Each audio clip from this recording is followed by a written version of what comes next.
తాకట్లో ఉన్న మీ బంగారాన్ని విడిపించి ఆ రోజు ఆన్లైన్ రేటుకి కొంటాం. Sharma gold company.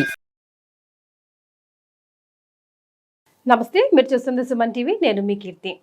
క్రోధినామ సంవత్సరం నుంచి మనం విశ్వవసు నామ సంవత్సరంలోకి అడుగు పెడుతున్నాం. తెలుగువారి సంవత్సరాది ఉగాది కదండి. మరి ఈ సందర్భంగా ద్వాదశ రాశుల వారికి ఈ కొత్త సంవత్సరం అంతా ఎలా ఉండబోతోంది మనకు తెలియజేయడానికి ప్రముఖ ఆస్ట్రాలజర్ గోరుగుంట్ల సురేష్ బాబు గారు ఉన్నారు. నమస్తే అండి. కీర్తి గారు నమస్కారం అండి. సో మీరు వెలువరిచే రాశి ఫలాల గురించి తెలుసుకోవాలని చాలామంది ప్రేక్షకులే వెయిట్ చేస్తున్నారండి. ముఖ్యంగా క్రోధినామ సంవత్సరానికి ఇక బాయ్ చెప్పేసి విశ్వవసు నామ సంవత్సరానికి పేరులోనే విజయం ఉంది కదా, అందరికీ బాగుంటుందేమో అనిపిస్తుంది. ఏమంటారండి? సో కీర్తి గారు చాలా సంతోషం అండి. మనకి బాగా పురాతనమైన పద్ధతులు అంటే జ్యోతిష శాస్త్రంలోనే ఏం జరుగుతాయి, ఎలా జరుగుతాయి అని తెలుసుకోవడానికి మన మహర్షులు ఇచ్చిన జ్ఞానం. ఇందులో రకరకాల కాన్సెప్ట్లు ఉన్నాయండి. ఓల్డ్ కాన్సెప్ట్ల నుంచి ఇప్పుడు కొత్తగా వస్తున్నాయి కూడా చాలా కాన్సెప్ట్లు. ఈ మధ్య వెస్ట్రన్ ఆస్ట్రాలజీ అవి టోటల్గా రీసెర్చ్ చేసి ఇటు అటు ఓకే వెస్ట్రన్ ఇండియన్ వెస్ట్రాలజీ కలుపుకొని తీసుకుని వెళ్ళిపోతూ ఉన్నారండి. లేటెస్ట్ జనరేషన్ ఆస్ట్రాలజీ కూడా కొత్త కాన్సెప్ట్లన్నీ తీసుకొచ్చారండి. అంటే ఒక ఈవెంట్ అవుతుందా లేదా అని ప్రిడిక్ట్ చేసి చెప్పడానికి. అయితే ఈ రాశి ఫలాలు, మనం యుగాది రాశి ఫలాలు, ఈ కాన్సెప్ట్ అనేది చాలా ఓల్డ్, ఎప్పటి నుంచో ఉన్న ప్రాక్టీస్ అండి. మనకి ఈ జ్యోతిష్కుల యొక్క అభిప్రాయం ప్రకారం ఏంటంటే అత్యంత ప్రాచీనమైన పద్ధతి ఉగాది రాశి ఫలాలు చెప్పడం. ఎంత ప్రాచీనం అంటే అసలు ప్రామాణికమే లేదండి అసలు అంతా. చాలా ట్రెడిషనల్గా ఎప్పటి నుంచో నాకు తెలిసి ఇంకా కృతాయుగం దాని గురించి ఏదైనా యుగం అంటే అప్పటి నుంచి ఉన్నదే మనకు ఐడియా లేదు కానీ అప్పటి నుంచి ఉన్నది అని చెప్పుకోవాలి. ఇది యాక్చువల్గా మన తెలుగు ఆఫ్కోర్స్ కర్ణాటకలో కూడా చాలా బాగా చేస్తారు. ఆంధ్రాలో కంటే కూడా కర్ణాటకలో చాలా బాగా చేస్తారు. సేమ్ పంచాంగం కూడా ఉంటుంది. మనకి కేరళలో కొన్ని పాటలు ఇలా చేస్తారు. కానీ ఇది సిస్టమ్ ఇంతకు ముందు వన్స్ అపాన్ ఎ టైమ్ మొత్తం ఇండియా మొత్తం ఇదే సిస్టమ్ని ఫాలో అయ్యేవాళ్ళు. అయితే కాలక్రమేణా అక్కడక్కడ వాళ్ళు రావడం వల్ల బట్ ఇప్పుడు ఈ టైంలో ఉగాది అనేది స్టిల్ మనం కన్సిడరేషన్ చేసుకుంటూ వస్తూ ఉన్నామండి. అయితే అందులో ఒక ముఖ్యంగా మీరు ఇందాక అడిగినట్లు క్రోధి నామ సంవత్సరం నుంచి విశ్వవసు నామ సంవత్సరానికి వెళ్ళిపోయారు. క్రోధి అనగానే ఆ పేరులో తెలిసిపోతుంది. క్రోధి అంటే కోపం, యాంగ్రీ, ఒకళ్ళ మీద ఒకళ్ళ కోపం. మీరు లాస్ట్ ఇయర్ చూసారు అనుకోండి, ఒక కంట్రీకి యుద్ధాలు కదండి. ఆ తర్వాత లాస్ట్లో కూడాను మనకి అగ్ని ప్రమాదాలు, పెద్ద అగ్ని ప్రమాదాలు, ప్రకృతికి కోపం, తర్వాత భూకంపాలు, తర్వాత వచ్చేటప్పటికి మనకి సైక్లిన్స్ కూడా చాలా ఎక్కువ వచ్చేసినాయి. రాజకీయ నాయకులకి ఒకళ్ళంటే ఒకళ్ళకి క్రోధం, ఎవరో ఏదో చేయాలి, డిస్ట్రాయ్ చేయాలి దేశాన్ని అని చెప్పేసి వేరే ఎక్కడో ఫారిన్లో ఉండేసి కొన్ని సమస్యలు ఇండియా మీద కుట్రలో, తర్వాత ఇక్కడ ఉన్న వాళ్ళు రాజకీయ నాయకులు ఒకళ్ళ కుట్రలో, ఆ తర్వాత ప్రజలకి కోపం వచ్చేసి గవర్నమెంట్లు అంతా చేంజ్. మీరు గమనించారు లేదు కదండి, గవర్నమెంట్ మారిపోయినాయండి, ఎగ్జామ్ అంతా మారిపోయినది, కోపం వచ్చేసింది అందరికి. ఆ కోపాన్ని రెస్ట్లెస్నెస్ వచ్చేసినప్పుడు అది లాస్ట్ ఇయర్ మనకి ఉందంటే. అయితే ఈ సంవత్సరం ఏంటంటే విశ్వవసు నామ సంవత్సరం. మీరు అడిగినట్టు దానికి ముందు శ్రీ కూడా ఉంది, శ్రీ విశ్వవసు. శ్రీ అనగానే మనకి లక్ష్మీదేవి అండి, పేరుతోనే లక్ష్మీదేవి అని. దీని మీనింగ్ ఏమిటంటే విశ్వం అంటే యూనివర్స్. ఓకే, వసు అంటే 2-3 రకాల అర్థాలు ఉన్నాయండి సంస్కృతంలో. ఒక మీనింగ్ ఇక్కడ సందర్భం ఏంటంటే ధనం. ఈ క్రోధినామ శ్రీ విశ్వవసు నామ సంవత్సరంలో ప్రతి ఒక్కళ్ళు సంపదల మీద దృష్టి పెడతారు. ఓకే, ఐశ్వర్యం మీద దృష్టి పెడతారు. ఇప్పటిదాకా అరుచుకున్నాము, అయిపోయింది. ఓకే, అయిపోయింది. ఇక ముందు మనం ఫోకస్ అభివృద్ధి మీద పెట్టుకుందాం అన్న ఒక థాట్ వచ్చేస్తుంది. గతం కరెక్ట్గా చెప్పారండి. అందుకని చెప్పేసి విశ్వం, మన పెద్దవాళ్ళు గొడవ అయిపోయిన తర్వాత మన పెద్దవాళ్ళు ఏం చెప్తారు, ఇప్పటిదాకా అరుచుకున్నాము, అయిపోయింది, మనం అంతా ఒకటి బాయ్ అని షేక్ హ్యాండ్ ఇచ్చేసుకొని కాంప్రమైజ్ చేసుకుని వెళ్ళిపోతారు. ఇలాంటి సిచ్యువేషన్ అండి.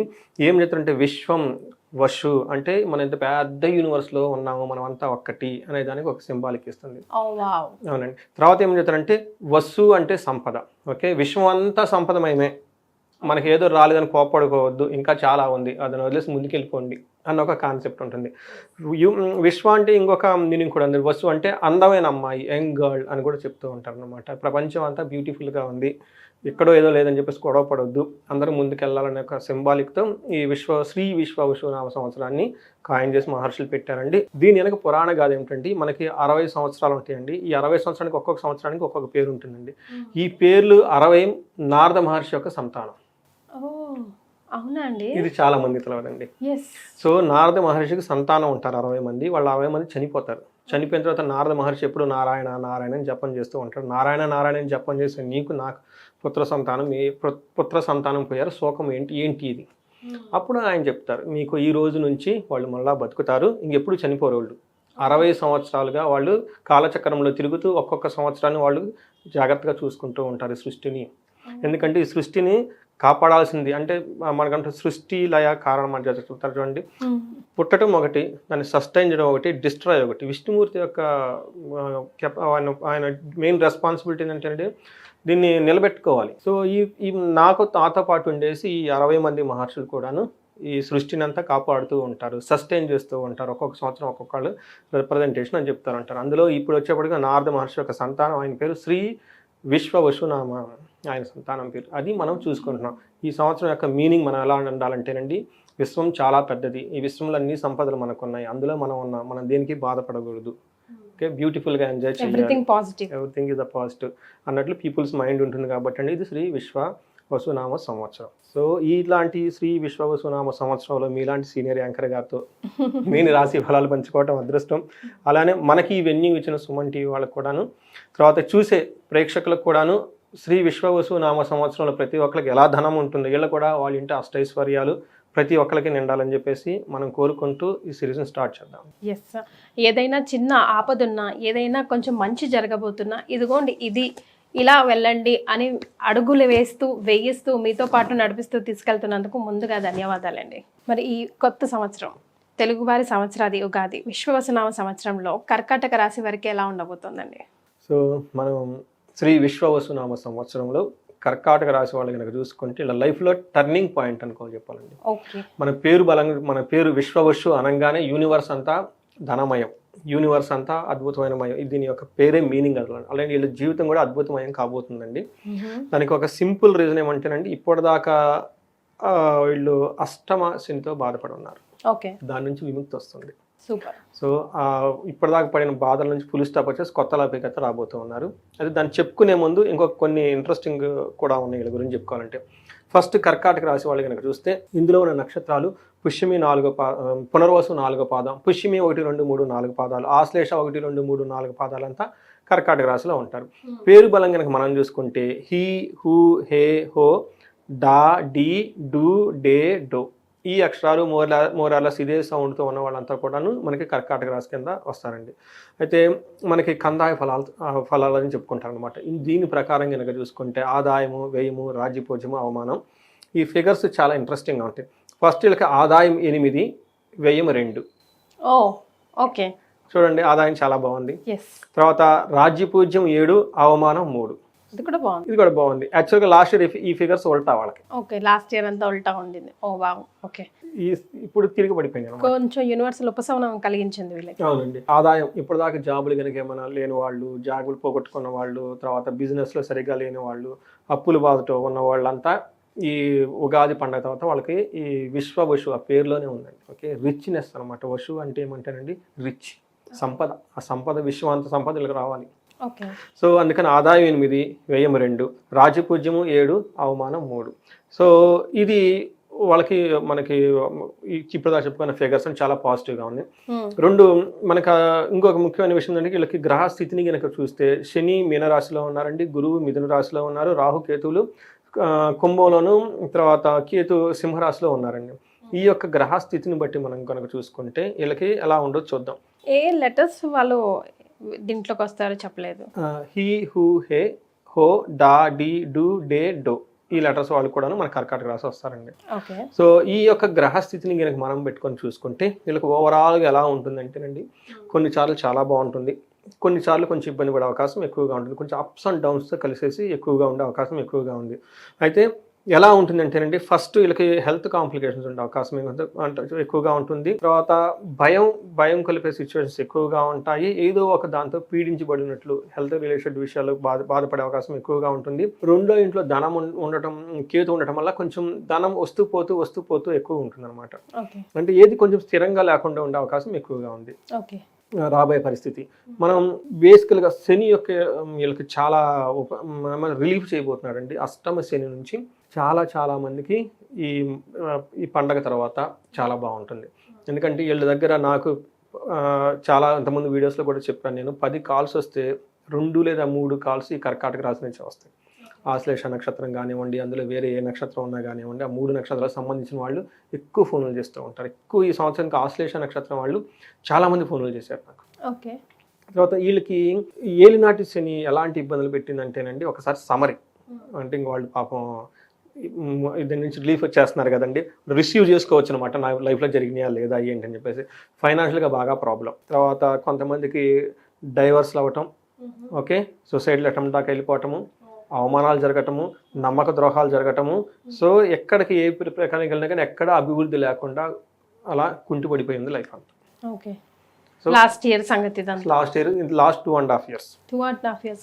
ఓకే. సో ఇది చూస్తున్న వాళ్ళు కామెంట్స్ ఇందులో పెట్టమని చెబుతున్నాను, ఎందుకంటే ఎక్కువ మంది కామెంట్స్ పెడితే అందరికీ వెళ్తుంది. ఇది నెక్స్ట్ వచ్చే రాశి వాళ్ళకి ఇది ఒక లెసన్. మనకి శని వచ్చేటప్పటికి వీళ్ళకి అష్టమ శని నుంచి చాలా రిలీఫ్ తీసుకుని వస్తున్నారండి. తర్వాత ఇప్పుడు 9th హౌస్లో శని ఉండటం వల్ల వీళ్ళకి మిక్స్డ్ రిజల్ట్ అని మనం చెప్పుకోవాలన్నమాట. అంటే శని ఎప్పటిదాకా వాళ్ళకి 100% బాధ పెడితే ఇక నుంచి వాళ్ళకి 60% అదృష్టాన్ని తీసుకొని వస్తుంది. ఒక్క 30-35% మాత్రం కొన్ని విషయాలు ఇబ్బంది పెట్టే అవకాశం ఎక్కువగా ఉంది. అది సహజం అండి, అన్ని గ్రహాలు కొంచెం ఇబ్బంది పెడుతూ ఉంటాయి అనమాట. శని వీళ్ళకి ఎలాంటి విషయాలను తీసుకొస్తున్నారంటే ఫస్ట్ వీళ్ళకి 11th హౌస్లో దృష్టి, 6th హౌస్లో దృష్టి ఉండటం వల్ల, 11th హౌస్లో దృష్టి ఉండటం వల్ల ప్రాఫిట్స్ ఇక్కడ నుంచి బాగా వస్తాయి. వ్యాపారస్తులకు కానివ్వండి, ఉద్యోగస్తులకు కానివ్వండి, ఎవరికైనా సరే లైఫ్ వచ్చేప్పుడు ఓవరాల్గా చాలా కంఫర్టబుల్గా ఉంటుంది, ఫుల్ సాటిస్ఫాక్షన్తో ఉంటారు. తర్వాత వీళ్ళకి 6th హౌస్లో దృష్టి ఉండటం వల్ల ఇంకొక ముఖ్యమైన విషయం ఏంటంటే వీళ్ళకి డిస్ట్రక్షన్ ఆఫ్ ఎనిమీస్, శత్రు నాశనం. ఇప్పటిదాకా వీళ్ళని ఎవరైతే ఇబ్బంది పెట్టున్నారో తెలిసి తెలియక మంచి మంచి పనులు చేస్తూ, ఓకే, వీళ్ళకి మంచిగా నవ్వుతూ వెనక ఇబ్బందులు పెట్టేవాళ్ళు, వాళ్ళు మొత్తం ఈ రోజు నుంచి ఉగాది పండుగ అయిపోయిన తర్వాత నుంచి మొత్తం వెళ్ళిపోతారు, ఇంకెవరు ఉంటారు వీళ్ళ దగ్గర ఉండరు ఇంకా. తర్వాత సక్సెస్ఫుల్గా ఉంటారు. తర్వాత గెయిన్ ఆఫ్ మనీ, ఇప్పటిదాకా వాళ్ళకి మనీ ఎర్నింగ్ చేసే సోర్స్ కూడా వచ్చేస్తాయి. అంటే జాబులు రావటం, ప్రమోషన్స్ రావటం, తర్వాత కొత్త బిజినెస్లు అవంతా అవే వచ్చేస్తాయి. అది అంటారు చూడండి, టైం వచ్చినప్పుడు కొబ్బరి నీళ్ళకి నీళ్ళు వచ్చినట్లు అయ్యే వస్తాయి, తర్వాత ఎట్లా వస్తాయి, పోయేటప్పుడు కూడా తర్వాత ఎట్లా పోతాయి. It's all divine flow is going on. So చాలా హ్యాపీగా ఉండాల్సిన టైం అయితే వచ్చిందండి. తర్వాత వీళ్ళకి అయితే శని 9వ ఇంట్లో ఉండటం వల్ల వీళ్ళకి ఏం చెప్తారంటే స్వధారా స్వత క్లేశం, క్వచిత్ ద్రవ్యం, క్వచిత్ దుఃఖం, క్వచిత్ సుఖం అని చెప్తారనమాట. అంటే భార్యతోటి, పిల్లలతోటి, లేదంటే భర్త స్పౌస్తో కానీ గొడవలు అయ్యే అవకాశం ఎక్కువగా ఉంటుంది. ఇంట్లో కొంచెం జాగ్రత్తగా ఉండాలి. కొంచెం సుఖంగా, కొంచెం దుఃఖంగా, కొంచెం సంతోషంగా, కొంచెం విచారంగా అప్పుడప్పుడు వస్తూ పోతూ ఉన్నట్లు ఉంటుంది అనమాట వీళ్ళకి లైఫ్. అంతేకాకుండా హెల్త్ విషయంలో కొంచెం జాగ్రత్తగా ఉండటం చాలా చాలా ఇంపార్టెంట్.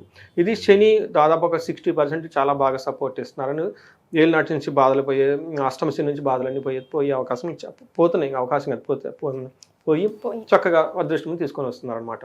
గురువు కూడాను వీళ్ళకి 12th హౌస్లో ఉండేసి 4th హౌస్ని 8th హౌస్ని చూస్తున్నారు అనమాట. 12th హౌస్లో గురువు ఉండటంతో ఏం చెప్తారంటే శుభమూల వ్యయకృత్ అని చెప్తారు అనమాట. అంటే శుభకార్యాల గురించి వ్యయాలు ఖర్చు పెడతారు. అంటే ఏంటి, పెళ్లి జరుగుతుంది, పెళ్లికి చాలా ఖర్చు ఉంటుంది కాబట్టి ఎక్కువ అప్పటిదాకా దాచుకున్న డబ్బు అంతా తీసుకొచ్చేసి అక్కడ పెట్టేస్తూ ఉంటారు. లేదంటే కొంతమంది ఫారిన్ వెళ్ళాలనుకో వాళ్ళకి ఏంటంటే బ్యాంక్లో డిపాజిట్ ఎంతో కొంచెం చూపించుకొని ఎంత తీసుకుని పోవాలి, ఇళ్ళు కట్టుకోవాలి, లేదంటే దేవస్థానాలు కట్టడం, ఇలా ఒక పుణ్య కార్యాల గురించి చాలా ఎక్కువగా ధనం ఖర్చు చేస్తారు. దానికి డబ్బు కావాలి కాబట్టి ఆ డబ్బు అడ్జస్ట్మెంట్ చేసుకోవడానికి అంతకుముందు దాచుకున్నది ఏదైనా బంగారం కానీ, ఏదైనా అమ్ముకోవటం కానీ, ఏదైనా వాటికి ఉపయోగపడిన అమ్ముకొని ఆ డబ్బు ఇక్కడ తీసుకొచ్చి అడ్జస్ట్మెంట్ చేసేసే అవకాశం ఎక్కువగా ఉంటుందన్నమాట. అంతేకాకుండా వీళ్ళకి స్థాన భ్రష్టం అని చెప్తుంటా, అంటే ప్రొఫెషన్లో కొంచెం చేంజెస్ ఉండే అవకాశం ఎక్కువగా ఉంటుంది. తర్వాత ధనం, ఇందాక మనం చెప్పుకున్నాం, శుభకార్యాలు, పెద్ద పెద్ద కార్యాలు చేయాలనుకుంటాం కాబట్టి దానికి సంబంధించిన డబ్బు ఎప్పుడు షార్టేజ్ అయ్యి అది ఎలా తీసుకురావాలని ఆలోచించే దాంట్లో కూడా వీళ్ళకి ఎక్కువగా టైం స్పెండ్ చేస్తూ ఉంటారు. ఇదే 4th హౌస్లో 8th హౌస్లో దృష్టి ఉండటం వల్ల వీళ్ళకి 4th హౌస్లో ఓవరాల్గా జీవితం అంతా చాలా కంఫర్టబుల్గా, హ్యాపీగా ఉంటుంది. ఇంట్లో గొడవలు అన్నీ వెళ్ళిపోతూ ఉంటాయి. ఇక్కడ నుంచి ఇప్పటిదాకా గొడవలు ఏమైనా పడి ఉంటే బాగుంటుంది, వాళ్ళతో భార్యాభర్తలు గొడవలు సెటిల్ అయిపోతారు. తర్వాత ఓవరాల్గా లైఫ్ చాలా చక్కగా ఉంటుంది. తర్వాత ఎడ్యుకేషన్కి సంబంధించిన విషయాలు చాలా లైఫ్ ప్రోగ్రెసివ్గా ఉంటుంది. లాంగవిటీ, హెల్త్ కాంప్లికేషన్స్ ఎవరైనా ఉన్నా కానీ వాళ్ళకు కూడాను ఈ సంవత్సరం అంతా చాలా చక్కగా బాగుండేసి వాళ్ళకి ఆయుష్ పెరిగే అవకాశం ఎక్కువగా ఉంటుంది. రాహు వీళ్ళకి 9th హౌస్ నుంచి 8th హౌస్లోకి షిఫ్ట్ అవ్వటం వల్ల ఏమవుతుందంటే శారీరకంగా కొంచెం బాధలు, మానసిక చింతలు, తర్వాత వీళ్ళకి మనకి ఏం చెప్తుంటే రాజకోపో ప్రయాణం అని చెప్తుంటాం. అంటే అధికారుల నుంచి అప్పుడప్పుడు కోపపడే సిచ్యువేషన్స్ వచ్చే అవకాశం ఎక్కువగా ఉంటుంది. మృగాత్ భయం, అంటే వీళ్ళకి అఫ్కోర్స్ మనకి ఇప్పుడు తక్కువ అనుకోండి, బట్ ఇంతకుముందు మనకి మన చుట్టూ ఉన్న జంతువులు వచ్చేసి మనం సడన్గా పడవటం ఇట్లాంటి జరిగే అవకాశం ఎక్కువగా ఉంటుంది. అంటే వీళ్ళ దగ్గర మనకు పెట్స్ ఉన్నా కానివ్వండి, లేదంటే ఏదైనా అంటే వాటి వల్ల వీళ్ళకి భయం వచ్చే అవకాశం ఎక్కువగా ఉంటుంది. అంటే వీళ్ళకి వేరే, అంటే మనుషులు కాకుండా వేరే వాటి ద్వారా వచ్చేసి ఇబ్బంది పెట్టే అవకాశం ఎక్కువగా ఉంటుంది. ప్రయాణాలు కనుక చేస్తే ప్రయాణాల్లో కూడా కొంచెం ఎక్కువగా ప్రయాణాలు చేసే అవకాశం ఎక్కువగా ఉంటుంది. ఎందుకంటే 9th హౌస్ నుంచి 8th హౌస్కి షిఫ్ట్ అవడంతో ఫారిన్ వెళ్ళాలనుకున్నా కావండి, లేదంటే నేను ప్రయాణాలు చేస్తున్నా కానీ అందులో కొంచెం ఇబ్బందులు వచ్చే అవకాశం ఎక్కువగా ఉంటుంది. బట్ ఓవరాల్గా చూసుకుంటే ఇంతకు ముందుతో పోలిస్తే లైఫ్ చాలా బాగుంటుంది వాళ్ళకి. సూపర్. సో మరి నక్షత్రాల ప్రకారంగా ఎలా ఉంటుందండి? నక్షత్రం ప్రకారం కనుక చూసుకుంటే ఫస్ట్ పునర్వసు, పుష్యమి, ఆశ్లేష 3 నక్షత్రాలు. పునర్వసు వాళ్ళకి రాజు సమాన సౌఖ్యము, చాలా లైఫ్ అంతా ఒక రాజులాగా డిగ్నిటీగా ఉండే అవకాశం ఉంది. వా. తర్వాత పరవాసము, ఫారిన్ వెళ్ళాలనుకున్న వాళ్ళకి చాలా కలిసి వస్తుందండి. తర్వాత రాజ్య పూజ్యము, సర్వజన పూజ్యము, అందరూ వీళ్ళని రెస్పెక్ట్ చేస్తూ స్టార్ట్ చేసేస్తారు. ఒక్క విషయంలో కేర్ఫుల్గా ఉండాలి, వీళ్ళకి హెల్త్ కాంప్లికేషన్స్, రాహు వల్ల హెల్త్ కాంప్లికేషన్స్ వచ్చే అవకాశం ఎక్కువగా ఉంటుంది. ఇది కొంచెం జాగ్రత్తగా కేర్ఫుల్గా ఉంటే బాగుంటుంది. పుష్యమి నక్షత్రం వాళ్ళకి రాజు సమాన సౌఖ్యము, రాజ్యలాభము, చాలా రోజుల తర్వాత వీళ్ళకి మళ్ళీ 2 years తర్వాత ఇవన్నీ ఎంజాయ్ చేయబోతున్నారు. ఫారిన్ వెళ్ళాలనుకున్న వాళ్ళకి చాలా చక్కగా బాగుంటుంది. తర్వాత ధన నష్టము, మరణానికి సంబంధించిన విషయంలో, అందులోనూ జూలై తర్వాత వీళ్ళకి కొన్ని చేస్తున్న పనులు కానివ్వండి ఏదైనా ఉంటే కనుక వాటిలో బాగా ఏమంటారు డిస్ట్రక్షన్, వాటిని వృద్ధి లేకుండా కోల్పోయే అవకాశం ఎక్కువగా ఉంటుంది. ధన నష్టం ఉండే అవకాశం ఎక్కువగా ఉంటుంది. ఆశ్లేష నక్షత్రం వాళ్ళకి కొంచెం మిక్స్డ్గా ఉంటుంది. వీళ్ళకి రాజ సమాన సౌఖ్యం ఉంటుంది. పట్టాభిషేకం ఖచ్చితంగా వీళ్ళకి ప్రమోషన్స్ అవన్నీ వచ్చే అవకాశం ఎక్కువగా ఉంటుంది. ధనం ఎక్కువగా ఖర్చు అయిపోయే అవకాశం ఎక్కువగా ఉంటుంది. వీళ్ళు ఏదో ఒక విషయాన్ని గురించి భయపడుతూ ఉంటారండి. తర్వాత ఫారిన్ వెళ్ళే అవకాశం కూడా చాలా ఎక్కువగా ఉంటుంది. సో ఇది ఓవరాల్గా చూసుకుంటే మనకి ఈ రాశి వాళ్ళకి చాలా బాగుంది మనం చెప్పుకోవాలి. హెల్త్ విషయంలో ఒక్క దాంట్లో కొంచెం కేర్ఫుల్గా ఉండాలి. కాబట్టి ఎలాంటి రెమెడీస్ పాటించాలంటారు? వీళ్ళు రాహువుకి సంబంధించిన ఎక్కువగా పరిహారాలు చేసుకోవాలండి. రాహువు చాలా పరిహారాలు, ఎందుకంటే రాహు దశ చాలా పెద్ద దశ. నా దగ్గరికి వచ్చే వాళ్ళకి ఎక్కువ పరిహారాలు చెప్పేది శనికి, 2 ఎక్కువ పరిహారాలు చెప్పేది రాహుకి. నా దగ్గర లిస్టు 15 నుంచి 20 దాకా ఉంటుంది. కొంతమంది అంటే ఏంటి సార్ ఇన్ని చెప్తారంటే, అందుకని రాహు దశ చాలా పెద్ద దశ, ఒక రోజులో పోయేది కాదు అది. ఆ రాహు దశ ఎవరికైనా నడుస్తుంది 18 years ఉంటుంది. 18 years ఉంటుంది. అది సరిగా లేదనుకోండి చాలా టఫ్ అయిపోయింది. 18 years బాధపడుతూనే ఉంటారు. అందుకని సాఫ్ట్వేర్ వాళ్ళకి, ప్రొఫెషనల్స్, వీళ్ళంతా ఫారిన్ ఉండే వాళ్ళకి రాహు చాలా ఇంపార్టెంట్. వాళ్ళకి కరెక్ట్గా ఉన్నారంటే ఫారిన్లో సూపర్ అయిపోతారు అనమాట. ప్రాబ్లం అయితే చాలా ప్రాబ్లమ్స్ అయిపోతూ ఉంటాయి అనమాట. అందుకని ఎక్కువ లిస్ట్ చెప్తాను వాళ్ళకి. అలానే వీళ్ళకి ఈసారి కూడా రాహు అంత అనుకూలంగా లేరు కాబట్టి రాహువుకి సంబంధించిన పరిహారాలు చాలా చేసుకోవాలి. ఫస్ట్ వీళ్ళకి ఓం దుమ్ దుర్గాయ నమః అనే మంత్రాన్ని రామబాణం లాగా, సుదర్శన చక్రం లాగా వాళ్ళు కాపాడుతూ ఉంటుంది. దాన్ని చాంట్ చేసుకుంటూ ఉండాలి. దుర్గాదేవిని విజయవాడ కనకదుర్గాదేవిని ఎన్నిసార్లు విజిట్ చేసుకుంటూ ఉండాలి. తర్వాత రాహువుకి సంబంధించి ఏం చేయాలంటే పారే నీళ్ళల్లో 7 కొబ్బరి బొండాలని అమావాస్య రోజున వదిలిపెట్టాలి. ఎట్ ఏ టైం ఒక్కొక్కటి పీచు తీయని తీసుకొచ్చేసి ఎండిపోయిన కొబ్బరికాయలు అమావాస్య రోజు లేదంటే మంగళవారం రోజున వెళ్ళిపోయేసి పారుతున్న నీళ్ళల్లో మోకాళ్ళ వరకు దిగేసి దండం పెట్టుకుని ఒక్కొక్కటి వదిలిపెట్టాలి. ఇది చాలా సూపర్ రెమెడీ అనమాట. అంతేకాకుండా ఇంట్లో ఎర్రటి మందార చెట్లు పెంచుకోవాలి. సో ఇవి చేసుకుంటూ ఉండేసి ఎక్కువగా ఇంతవరకు చేస్తూ చాలా బాగుంటుందండి. హెల్త్ కాంప్లికేషన్ నుంచి, రాహు పెట్టే బాధల నుంచి చాలా ఉపశమనం అయితే వచ్చేస్తుందండి. సో ఈ రెమెడీస్ ఇన్స్టెంట్గా మనకు అలాంటి రిజల్ట్ ఇస్తుందంటారా? మనకి ఎలా తెలుస్తుంది? ఎలాంటి సంకేతాలు మనకి యూనివర్స్ చూపిస్తుంటుందంటారా? ఇది చాలా వెరీ ఇంట్రెస్టింగ్ క్వశ్చన్ అండి. మన ఇంట్లో ఎంత క్లీన్గా ఉండేదని మనం ఎంతవరకు ఎంత డస్ట్ పెట్టుందని బట్టి డిపెండ్ అయి ఉంటుంది. మన ఇల్లంతా దుమ్ముగా పెట్టుకొని ఇల్లంతా వరస్ట్గా ఉందనుకోండి, దాన్ని క్లీన్ చేసుకుని 2 రోజులు 3 రోజులు పెట్టింది. ఇల్లంతా బాగుంది అనుకుంటే ఒక 1/2 hour 1 hourలో చేసుకోవచ్చు. అలానే మీలో అక్యుములేటెడ్ దుష్కర్మలు, ఓకే, ఈ పాప కర్మలు, తర్వాత మీ లైఫ్ సరిగా లేదు, తిండి సరిగా లేదు, మొత్తం కూబులో కూరుకుపోయారు అనుకోండి, అంటే మీ మొత్తం ఒక ఫుల్ మీ దినచర్య మొత్తం ఒక బ్యాడ్ దాంట్లో నింపేసుకున్నారు అనుకోండి, దాన్ని క్లీన్ చేసుకోవడానికి చాలా టైం పట్టింది అనమాట. కొంతమంది ఆల్రెడీ ఆధ్యాత్మికంగా చక్కగా ఉంటారు, వాళ్ళకి వెంటనే సిద్ధి ఇస్తుంది అనమాట. సిద్ధి వెంటనే వచ్చేస్తుంది. బట్ నేను చేసినంత వరకు ఏంటంటే ఒక మంచి హోమం చేయించుకుంటే 3 to 6 monthsలో ఖచ్చితంగా రిజల్ట్ ఉంటుందండి. అట్లానే కొన్ని లైక్ రుద్రాభిషేకం, మహన్యాసపూర్వక రుద్రాభిషేకం చేసుకుంటే వితిన్ 3-4 daysలోనే చాలా చేంజెస్ వచ్చిన వాళ్ళని చాలామందిని చూశానండి. చాలా టఫ్ అయిన మూమెంట్లో నాకు కాల్ చేస్తాడు, ఈ రోజు నైట్ నేను ఎక్కడికి వెళ్ళి పడుకోవాలో తెలవదండి, రోడ్డు మీద పడిపోయినా, అట్లాంటి సిచ్యువేషన్లు వచ్చేస్తారు. రేపు మా వేరే వాళ్ళు వచ్చేస్తున్నారండి, కోర్టులో రేపు కేసు ఉందండి నాకు గురువారము, ఈరోజు 2 రోజుల ముందు నాకు ఫోన్ చేశారు, 2 లక్షలు కట్టాలని లేదంటే నన్ను పట్టుకొని పోయి జైలు వేసేస్తారండి. నేను అందరిని అడిగానండి, డబ్బులు లేవండి. ఇది రియల్గా జరిగిందండి లాస్ట్ వీక్లో. లాస్ట్ వీక్లో చేశారు నాకు, విజయనగరం నుంచి ఎక్కడో ఫోన్ చేశారు, నేను కోర్టుకి అర్జెంటుగా 2 లక్షలు కట్టాలి, ఇంకా నా దగ్గర డబ్బులు లేవు. అందరిని అడిగాను, వాళ్ళది కూడాను ఈ కర్కాటక రాశి అనుకుంటున్నాను అండి, అష్టమ శని, బాగా ఇబ్బంది పడిపోయారు. అందరు చేసినానండి. ఇంకా నా దగ్గర ఏం లేదండి. ఆయన మరీ ఇంట్రెస్టింగ్గా ఫోటోలన్నీ తీసుకొచ్చి పెట్టారు నాకు. డబ్బులు అకౌంట్లో ఎంత ఉందండి, 2 లక్షలు కట్టాలి, ఇది కోర్టు కేసు అండి, ఇది కట్టకపోతే నేను పోయి జైల్లో కూర్చోవటమేనండి, ఏంటండి అని. సో అందులో నేను 3 రెమెడీస్ చెప్పాను. ఆయన దగ్గర డబ్బులు కూడా లేవు, ఏ రెమెడీ చేసుకోవడానికి డబ్బులు కూడా లేవు. అప్పుడు నేను ఖచ్చితంగా 3 రెమెడీస్ చెప్పాను. అందులో ఒకటి రుద్రాభిషేకం. ఓకే, మహాన్యాస కొరకు ఏకాదశి రుద్రాభిషేకం చూపించుకో. మహాన్యాసానికి కొంతమంది చాలా డబ్బులు ఎక్కువ తీసుకుంటారు, అది లేకపోతే అట్లీస్ట్ మామూలు రుద్రాభిషేకం, ఓకే, మహాన్యాసం చేసేసి ఏకాదశి రుద్రాభిషేకం అన్నా జీవించుకో. ఆ తర్వాత నేను కొన్ని రెమెడీస్ చెప్పాను. ఆ తర్వాత నాకు 5వ రోజు 6వ రోజు ఫోన్ వచ్చిందండి. ఇంట్రెస్టింగ్ అండి, మన దైవ కృప అంటే డబ్బు ఎక్కడి నుంచి వస్తుంది. మరి అసలు ఆలోచన వచ్చింది చూసారా, మీకు కాల్ చేయాలి, మీ ద్వారా ఏమైనా సలహా వస్తుంది. నేను డబ్బులు కూడా నాకు ఏమి ఇలా అపాయింట్మెంట్ ఏం లేదు, జస్ట్ అలా కాల్ చేశారు అంతే. కాల్ చేసి ఆ ఫోన్లోనే ఏంటంటే ఇలా ఉందంటే వాళ్ళ వాయిస్ తెలిసిపోతుంది కదండి, ఆ బాధతో ఇట్లా ఉన్నాను, ఇది ఆ ఫోటోలన్నీ పెట్టి ఏం చేయాలి. చూడండి ఎంత కయోటిక్ సిచ్యువేషన్ అండి, 3 days 4 days అంటే. ఆ తర్వాత ఒక 1 week ఏమో 10 days మళ్ళీ నేను కార్ డ్రైవ్ చేసిన, కార్లో ఫోన్ వచ్చింది, గురుగారు మీరు చెప్పినట్టే జరిగింది అంటారు. నేనే వాళ్ళ నెంబర్లు సేవ్ చేసుకోను, అది ఏం చెప్పాను ఎలా జరిగిందో నాకు ఐడియా లేదు, ఏం జరిగింది అంట. కొన్నిసార్లు మళ్ళీ ఏమీ తెలవను అంటే వాళ్ళకి తెలుస్తుంది నేను కలిసి, బట్ నేను గుర్తుపెట్టుకోలేను కదండి.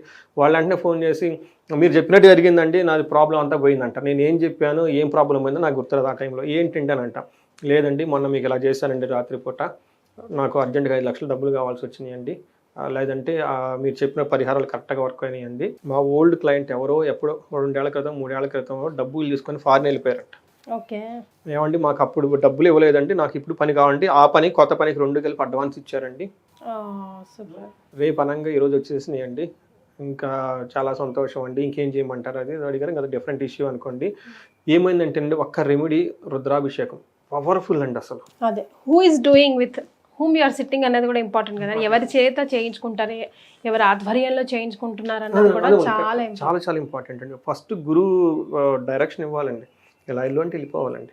రెండోది అక్కడ చేసేవాళ్ళు, మనకు ఆ పూజ చేసేవాళ్ళు కూడాను వాళ్ళు కూడా సద్గురువుల దగ్గర నేర్చుకొని ఆ మంత్ర ఉపదేశం తీసుకొని వీళ్ళు కూడా కొన్ని లక్షల సార్లు చాంట్ చేసి దాన్ని నమ్ముకొని ఉంటారండి ఆ బ్రాహ్మణోత్తములు, వేద పండితులు ఉత్తములు. వాళ్ళ లైఫ్ ఇదే. మాకు విద్య అని ఉన్నవాళ్ళు బ్రాహ్మణులు చాలా మంది ఉన్నారు. నాకైతే ఆశ్చర్యం వేసిద్దండి. అది ఎప్పుడో యాన్సిస్టర్స్ అండి, ఎప్పుడు వేదాలండి, ఎప్పుడు మంత్రాలండి, అవి పట్టుకొని కూర్చొని సంధ్యావందనం చేసుకుంటూ డబ్బులు ఇస్తారో రావద్దు సీజన్లో అన్ని సీజన్లో వాళ్ళ బాధలు మామూలుగా ఉండవండి. నాకు ఒకసారి ఆశ్చర్యం వేసిద్దండి, దేవుడు అసలు దాన్ని పట్టుకొని ఉంటారండి వాళ్ళు, ఆ మంత్రము, ఆ సిస్టము, వాళ్ళ వంశం పారంపర్యం పట్టుకొని ఉంటే నాకు ఆశ్చర్యం వేసిద్దండి. ఈ రోజుల్లో మనం ఇలా గ్రాడ్యుయేషన్ అయిపోగానే వెంటనే పోయేసి నాకు డాక్టర్ కావాలి, సాఫ్ట్వేర్ ఇంజనీర్ కావాలి, నాకు 2 లక్షల ప్యాకేజ్ ఉండాలి, టీవీలో మన యూట్యూబ్లో చూస్తుంటాం కదండి, పెళ్లికి ముందు మా హస్బెండ్ ఇలా ఉండాలి, ఈ కార్లు ఉండాలి, ఆ కార్లు ఉండాలి అనేసి వీళ్ళని చూస్తే పాపం అని కాదండి, వాళ్ళు మహర్షులు అండి అసలు. వాళ్ళు భూమి మీద దేవుడు వాళ్ళని అలా పుట్టించారు, ఎందుకంటే ఈ ధర్మం కాపాడటానికి. అలా వాళ్ళని పుట్టించకపోతే ఈ మంత్రాలు ఏమవుతాయండి, ఈ వేదాలు ఏమవుతాయండి, స్కూళ్ళల్లో చెప్పరు. ఎవరున్నారండి అది అసలు. అలాంటి వాళ్ళు గినక దొరికి, వేద పండితులు దొరికి వాళ్ళ దగ్గర మంత్రకోశ పెట్టుకుంటేనండి లక్ష్మీదేవి ఆ ఇంట్లో ఉంటుందండి. నేను చాలామందిని చూశానండి. ఒక చిన్న పూజ కనుక వాళ్ళు అంటే ప్రాపర్గా ఒక ప్రొసీజర్ ప్రకారం చేసుకొని, హోమం చేసుకుని ఇన్స్టెంట్ రిలీఫ్ ఉంటుందండి. మొన్న జరిగింది ఇదేనండి. అయితే కరెక్ట్గా చేసుకుంటే ప్రొసీజర్ 3 to 6 monthsలో ఎట్లాంటి ప్రాబ్లం అయినా పోయిందండి. మేము ఐసీయూలో ఉండి 20 days కోమాలోకి వెళ్ళిపోయి బయటికి రాలేదండి వాళ్ళు. ఇన్ని రోజులు కోమాలో ఉండరు సినిమాల్లో తప్ప, రియల్ లైఫ్లో 2 రోజులు ఉండరండి. ఎందుకంటే చాలా ఖర్చు అవుతుంది ఐసీయూలో పెట్టి, వాళ్ళకి ఏదో డబ్బు ఉంది కాబట్టి పెట్టుకున్నారు. అలాంటి కేసుల దగ్గర నుంచి ప్రీ మెచ్యూర్ బేబీస్ అండి, అంటే 6 months కంటే ఇంకా ముందుగానే పుట్టేసుకుంటారు పిల్లలు, అలాంటి వాళ్ళ దగ్గర నుంచి. తర్వాత మ్యారేజ్ అస్సలు కాదు, మ్యారేజెస్ కామన్ ప్రాబ్లం అనుకోండి. ఇలా అన్ని ప్రాబ్లమ్స్ని with divine flow, God grace మా దగ్గరికి రావటం.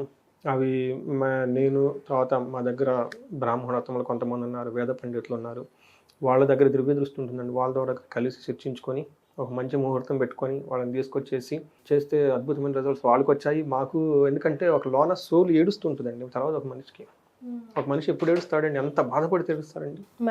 చెప్పుకునే వాళ్ళు ఉండక ఆ లోన వాళ్ళకి ఆ సోల్ అంటారు కదండి, ఏడుస్తూ ఉంటుంది. పైకి నవ్వుతూ ఉండొచ్చు, లిప్స్టిక్ వేసుకోవచ్చు, చీరలు కట్టుకోవచ్చు, అంటే వేసుకోండి, బట్ అది ఆ బాధ పోయిన తర్వాత ఆ సోల్ విముక్తి వస్తుంది చూడండి, అసలు అది పుణ్యం అండి అందరికీ. ఇది బయట చెప్పేది కాదండి, ఇది ఇట్స్ నాట్ బుకిష్లోను టీవీస్లో చెప్పేది కాదు, ఇది ఇట్స్ ఆల్ డివైన్ ఫ్లో అండి. అందుకని రెమెడీస్ అందరికి వర్కౌట్ అవుతాయి. డిపెండ్ అప్ అని ఎంత కమిటెడ్గా మనం ఉన్నాము, ఎంత పాత కర్మ మనకున్నది కూడా ఇంపార్టెంట్ అండి. అందుకని రెమెడీస్ ఏకదమ్ము నేను హోమాలు అవన్నీ చెప్పనండి. ఫస్ట్ కూర్చో, మెడిటేషన్ చేయి, యోగా చేయి, సరైన ఫుడ్ తిను, సరిగ్గా రిలేషన్షిప్ స్టార్ట్ చేయి, మెయింటైన్ చేయి, రెస్పాన్సిబిలిటీ తీసుకో, హోలిస్టిక్గా ఉండు, టెంపుల్స్కి వెళ్ళు. అలా చాలా రెమెడీస్ చేయాలండి, ఒక్కటి కాదండి. ఓకే, అన్నీ చేయాలి. మాలా లైఫ్ కరెక్ట్గా ఉండాలి, నేను చూసేది కరెక్ట్గా ఉండాలి, టెంపుల్స్కి వెళ్ళాలి, మంత్రాలు చెప్పించుకోవాలి, హోమాలు చేయించుకోవాలి, ఆశీర్వాదం తీసుకోవాలి, తల్లిదండ్రులు చేసుకోవాలి. ఇలా మల్టిపుల్గా చేస్తే లైఫ్ స్టైల్నే మాడిఫై చేసుకోవాలి. మాడిఫై చేయాలండి. When we connected with the divine flow అండి, డివైన్ ఫ్లో మన దగ్గర వచ్చేస్తుంది. కరెక్ట్. మన దగ్గర దేవత ఉన్న దేవతను మనం చూడకపోతే మనకేమిస్తుందండి? మరి అది విజ్డమ్ మనకు ఉండాలి కదండి. ఎస్, మన చుట్టూ అద్భుతమైన సంపదలు ఉన్నాయి, మన బుద్ధి అక్కడ పోకపోతే ఏం చేస్తాం? మరి వెల్ సెడ్ అండి. చాలా మంచి విషయాలు తెలుసుకున్నాం. ధన్యవాదాలు. ధన్యవాదాలండి.